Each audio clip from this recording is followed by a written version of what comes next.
Welcome, everyone, to Unlimited Parenting. With us today is Brooke Garren. She is a licensed clinical social worker, but also proudly identifies as neurodiverse, autistic with ADHD and dyslexia. She brings a deep knowledge of navigating complex systems paired with her personal insights into neurodivergence. This makes her a powerhouse, helping foster environments with neurodiverse children that can thrive without being seen through a deficit-based lens, which is what every parent wants to hear. So I was hoping to start by asking you, can you tell us more about what led you to focus on supporting others in their transition to adulthood? Sure. So that really kind of starts with where, I kind of came from. So growing up, things were not overly easy. Grew up in poverty. My mom with a single mom who had some significant mental health challenges. And so kind of from that, I knew that I wanted to do something in social work, to work with other people.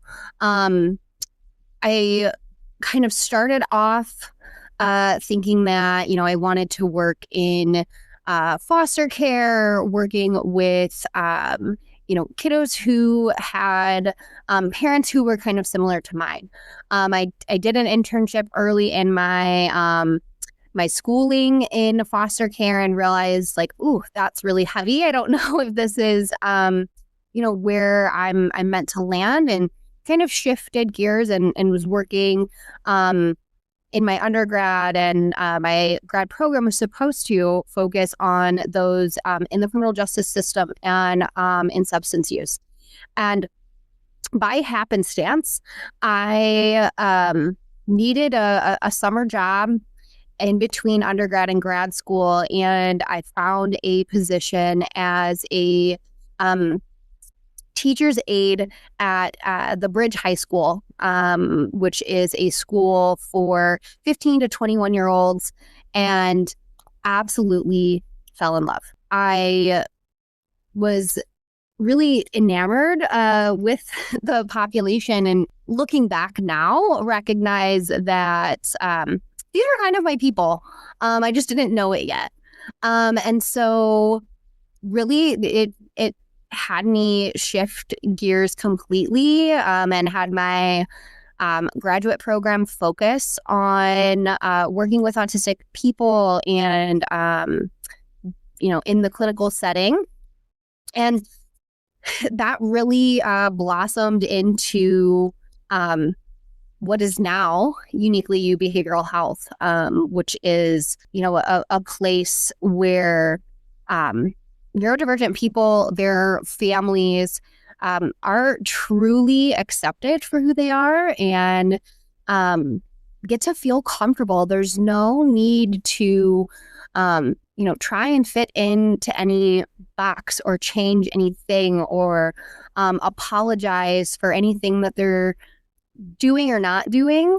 And so that really was, kind of the impetus of starting all of this, was really just recognizing that, myself included, but there's just too many people are not feeling accepted as who they are, and really wanting to make sure that during those pivotal years that we're able to accept ourselves.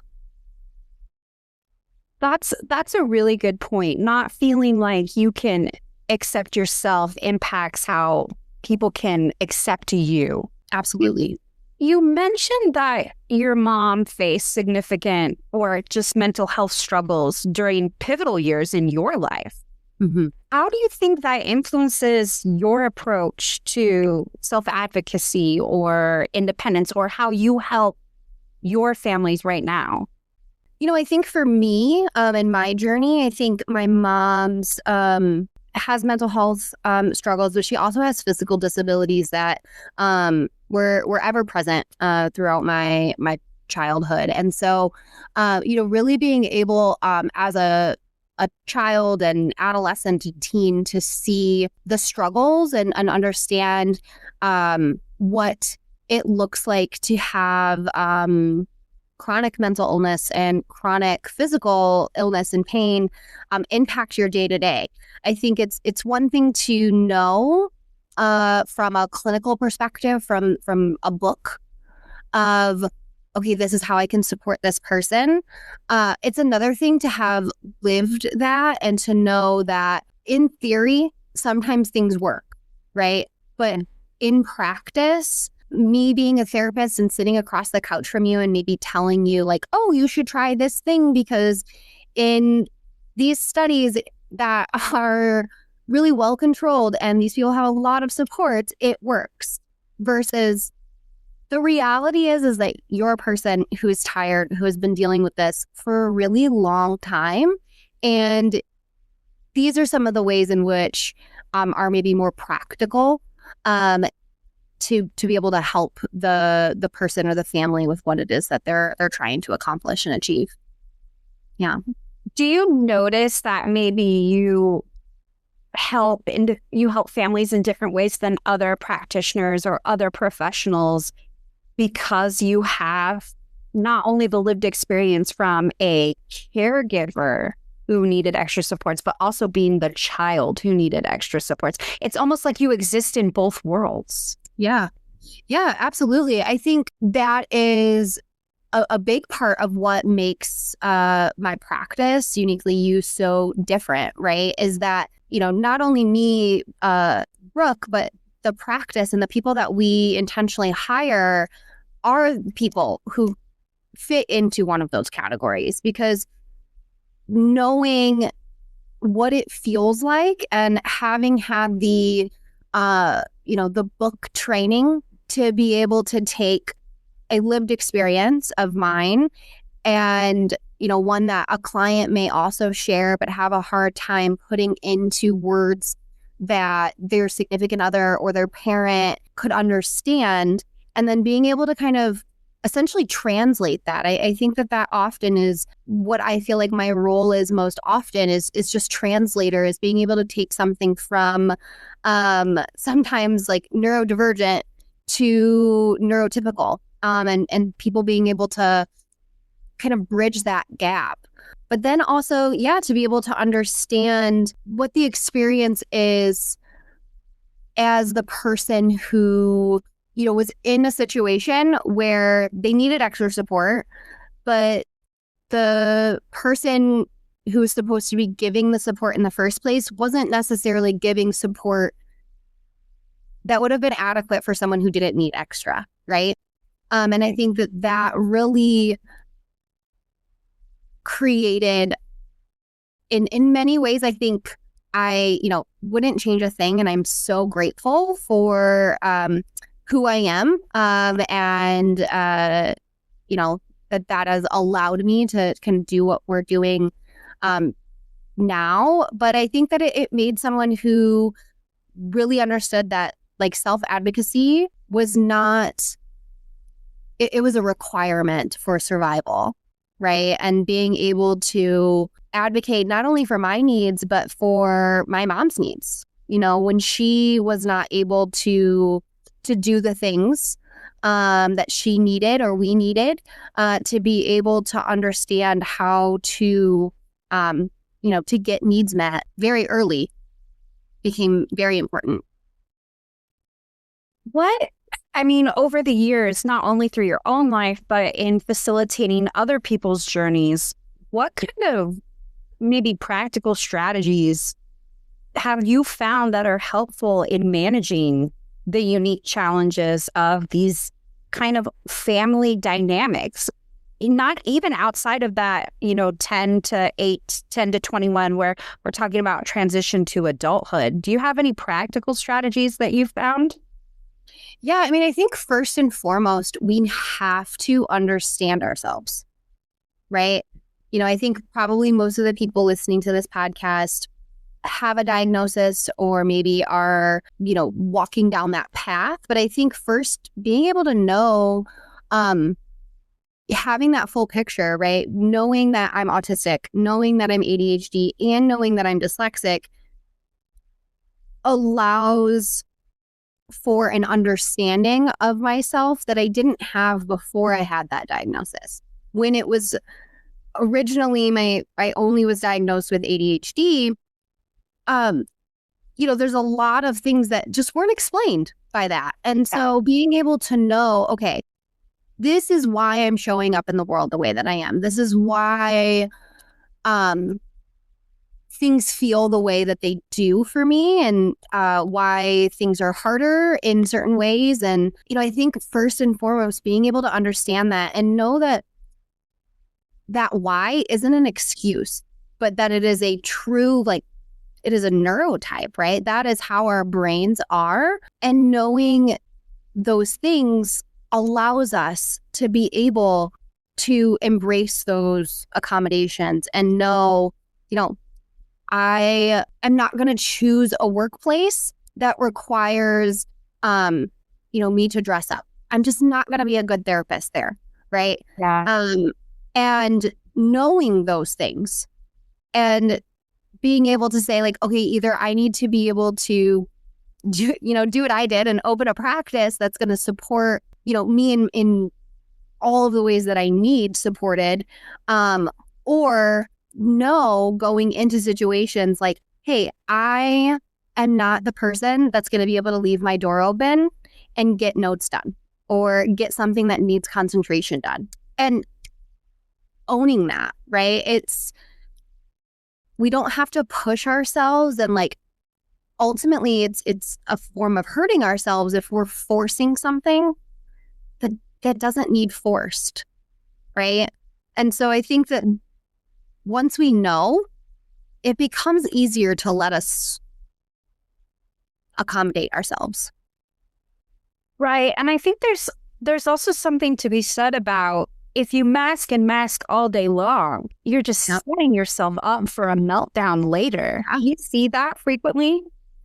Oh, absolutely. Yeah. I think, one of our biggest things is for kiddos, when they have been, very much taught, right, that masking, and they don't have an opportunity to ever unmask, that is when we see, honestly, the most maladaptive coping skills come out, right? We're going to see a higher rate of substance use. We're going to see self-injury. We're going to see, social withdrawal. We're going to see all of these things because it's too much. It's painful. And so when we're continually masking, and maybe we're a high masking person who doesn't find out until later in life, right? They're so tired, right? We use the word burnout, but I don't think that we really capture, because that word is used so often, what that experience is of, I'm good in the morning, I'm good at school, I'm good when I come home. And when does that stop? When do I get to be me? And when we don't allow for that true sense of self, we see a lot of people who don't have the skill set for choosing their own wants. We don't have people who have the skill set for true future planning, right? Which is what all parents want, and what, that transition year really is about, years are really about, right? Is let's future plan. What do things look like? And when we are teaching people to mask continuously, that part of their brain doesn't get to develop. And so that is, I think, one of the biggest things when it comes to that transition period, is we either are really starting to kind of undo and teach okay, when is masking, necessary for safety and things like that, versus when it's not, and helping people to be able to get to that developmental capacity of being able to future plan and, engage in the world in the way that they want to. I think that's a really powerful insight that if you are forced to be someone other than yourself all day, how would you even begin to know how to adult? Right. Those tasks that we ask of adults. Yep. I guess my next question from that is I hate to use the word advice. What did you find that worked? What would you give to a young adult who is neurodivergent, who feels overwhelmed and unsure about their next steps? Would it just be to really go back to basics and embrace who they are? Yeah, absolutely. I think it's around like age 7, right? That between first and third grade where we really start to see some of that like assimilation, right? Where we start to see kids are maybe not talking about the thing that they like as much, or they're really starting to do all the things that the other kids on the playground like to do. And, just try to remember, what are the things that you enjoy? Like, what are the things that fill your cup up? Because at the end of the day, you're the only person that you're stuck with all the time. I like that. Yeah. Right? Like, it might make, my husband happy if I show interest in this thing. But at the end of the day, if I don't have a thing that I'm interested in and he's not there, what am I doing? Right? And so I think really being able to just explore, and what are the things that you like? What are the things that you have maybe been taught to like, but maybe they're not actually of interest? And being able to kind of investigate that and really approach yourself with wonder. And, I think that word is really important, because when we approach something with wonder, we are curious, right? We want to know more. And we need to know more about ourselves. What are the things that make me happy, right? The things that interest me today are probably not going to be the same things that interest me in 2 years from now, right? But if I don't check in with myself continuously, maybe I'm just going to do the same thing and then be like, oh, why don't I have a level of satisfaction? Or why am I approaching burnout? Well, I'm not doing anything that fills me up, right? And, I think as like a practical strategy that kind of aligns with that is, when you are thinking about your day, and I think, when parents are thinking about their kids' day, everybody wakes up with, a certain amount of energy, right? Sometimes we're at 100% because we slept really great. Sometimes we're at maybe 25%, right? And we need to decide, how are we going to allocate those units of energy for the day? Am I going to allocate it on wearing that, fancy blouse because that's what I'm supposed to do? Or am I going to allocate it on being able to focus really well in economics because I have a test coming up, and so I'm going to wear the t-shirt instead?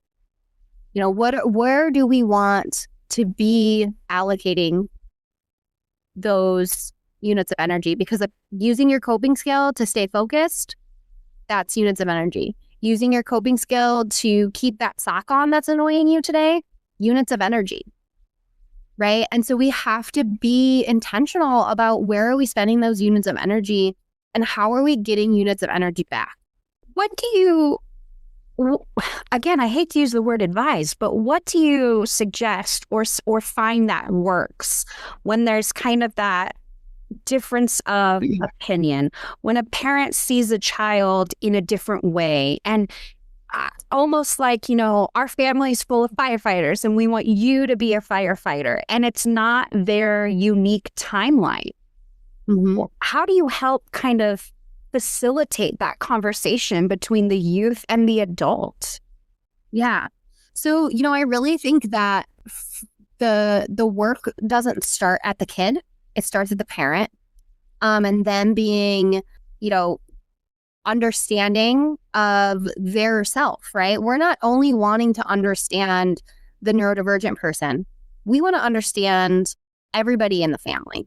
And so, if everybody wants that kiddo, that was the dream when, Billy was born, is that he's going to follow in the last 5 generations of being a firefighter.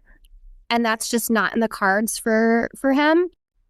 We have to look at ourselves and see, well, how does that change the way that I understood my role as a parent? How does this change my expectations, right? What does this look like now for conversations that we might be having with extended family? And then how is that impacting me, right? Because if I am the parent who is having this experience, I might be, upset or have some of my own stuff that I need to work through.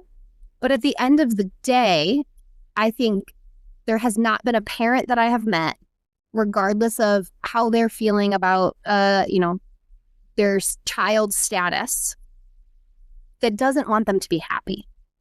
Yeah. And so I think, at the end of the day, the question needs to be, do I want my kiddo to be happy, right? And if ultimately he doesn't want to run into burning buildings, then, maybe that's not what that looks like, but I do want him to be happy, being a vet or whatever it is that they want to do, right? And whatever it is that they're interested in, and leaning into that and supporting them in being their happiest version of themselves. We talk a lot about planning and getting prepared to be an adult or exploring what we want to do and accepting who we are. And you're really making it seem easy. Like I don't know if it's just your experience or because you work with so many families. I'm curious if you're using any kind of person-centered planning tools, if you've created your own or are using established ones, because you're making it sound so easy. Yeah, I would definitely say it's a journey, right? It is definitely, I wish that it were as easy as follow these 3 steps and then you'll be really happy. But, it's a process, and it is, I think that it changes at every stage of our lives, and being able to understand, what that looks like. In terms of kind of what tools do we use as a whole, like a practice, we really approach everyone from kind of the DIR lens, which is the developmental, individualized, and relationship-based approach to human development. Hence just saying DIR, because that's about it. So we look at people through that lens because that's applicable regardless of diagnosis. And that looks at all the way from, early, we're just born, trying to cope and get, attention from our diaper being changed and, things like that, all the way through old age when we're reflecting back on our life and how we feel about our relationships and decisions and things like that. And so when we are looking at things like that, we need to we use that framework to understand that the coping skills that work today in this situation may not work in the coping skills when, you're 30 and your brain's fully developed, right? The coping skills that work for an 8-year-old, unlikely to work at 30. And that's why it's a continuous check-in. I think having a therapist or confidant or coach or however it is that you want to access, that kind of support, who is neurodivergent affirming and who is knowledgeable, right? That affirming piece to me is non-negotiable. And I think that can be where the quote unquote ease can come in, right? If we're not affirming and we don't want this person to be supported in who they are, and we're trying to fit them into a box they don't fit into, it's going to be painful and it's going to be hard, and there's going to be fighting and discomfort the entire time. But I think that when we're looking at the person holistically and ultimately understanding that helping someone to have coping skills is what's going to help them be able to future plan. That, I think, is often kind of a game changer for parents. It helps them to understand that, like, when your kiddo starts to negotiate things with you, that's awesome, because that's showing that they have some of those early stages of perspective taking, right? They're able to understand that there's gray area to things, that it's not black and white, that it is like, these are all of the building blocks to independence. And if we are shutting that down and we don't have those things, as annoying as they can be, right? When we're in the midst of a negotiation, right? What can be so helpful is to remember we're literally building neural pathways, and that's super cool. There's always a plus side to everything, right? Yeah. I'm curious, if you could go back in time and give advice to your, 14, 16-year-old self, someone who's really just trying to map out their life, what do you think you would have wanted to have known then? I think that aged Brooke, I really think that she was more in a survival than she was any future planning. Wow. But I think, what I would want to know is that things will get better. And when you get to know yourself, that is when things can really change and get a lot lighter. I think that being able to know, at 14, 16 years old, I didn't know that I was autistic. I didn't know that I was dyslexic. And so being able to know those things, I think that would be a good piece of advice to have given myself. But yeah, I think that, knowing that, like, things are going to work out, and also leaning into knowing and trying to understand who I am and being comfortable with that is definitely, I think, something that I want all teens to know. Teen years are so awkward and hard, and no one feels comfortable. Isn't so, just knowing that it's uncomfortable now, and it will, if given the chance to get to know yourself, it will get better. And like you said, that doesn't happen unless you are honest with yourself and you have those really frequent check-ins, whether you do those in a facilitated setting with a family member or you just do it introspectively with yourself. Yeah. You have to really get to know yourself or you can't better, right? Absolutely. How can people, our listeners here, how do they connect with you to learn more or get involved? Yeah, so our website is uniquelyyoubehavioralhealth.com. We also can be found on Facebook. I also own Affirming Minds Coaching and Consulting, which is a kind of just what it sounds like. I consult with businesses on and schools, provide trainings on being neurodivergent affirming, and being able to kind of have a faster track of sorts into understanding neurodivergence that maybe, one-on-one therapy doesn't allow. That's amazing. Yeah. Well, I just want to say thank you so much for your time and your honesty here today, because some of what you said, I'm sure, takes a lot of courage. But I also just want to say we're going to link every one of those businesses you mentioned. We'll link them in the description, and hopefully we can get everyone connected, because I really want to know more about that neurodiversity affirming work. Yeah, absolutely. Doing. But thank you again so much for your time. Thank you. Thank you for having me.